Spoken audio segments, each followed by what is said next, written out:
இவரை அப்படி இவரே கற்பனை பண்ணிக்கிறாரு. இந்தியாவிலேயே சூப்பர் முதலமைச்சர் சொல்லிட்டு இருக்காரு. இவர் எதுவுமே இது வரைக்கும் நடந்தது கிடையாது. இன்றைக்கு நான் சொன்னதெல்லாம் இன்னைக்கு இதை கவர்னர் அவர்கள் வெளியிட்டு இருக்கிற அறிக்கையில் உண்மைதானே.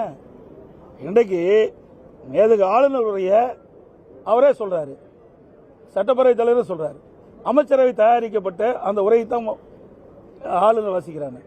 அதுல என்னென்ன தவறு இருக்கு அதை சுட்டி காட்ட வேணும்ல. ஆளுநர் தவறான செய்தியை வாசிக்க மாட்டாங்கன்னு சொல்றாரு. அவருடைய நியாயம் அதுதான். ஒரு மேதகு ஆளுநர் அவர்கள் தமிழகத்தில் நிலவுகின்ற நிலைமையை உண்மைத்தன்மை இருந்தால் தான் அது பேச முடியும். தவறு இருக்கின்ற பொழுது சுட்டி காட்டுகிறார். இந்த அரசு அதை ஏற்றுக்கொள்ள மறுக்குது. அதனாலதான் இப்படிப்பட்ட வெளிப்படை.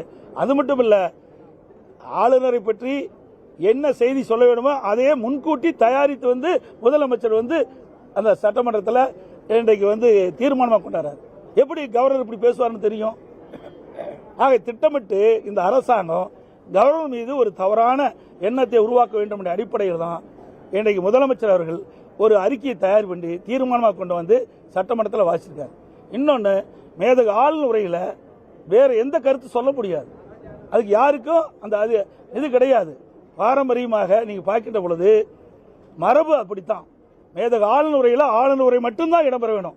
ஆனா முதலமைச்சர் தன்னுடைய கருத்துக்களை இதில் பதிவு செய்கிறார். இது எந்த விதத்தில் நியாயம்?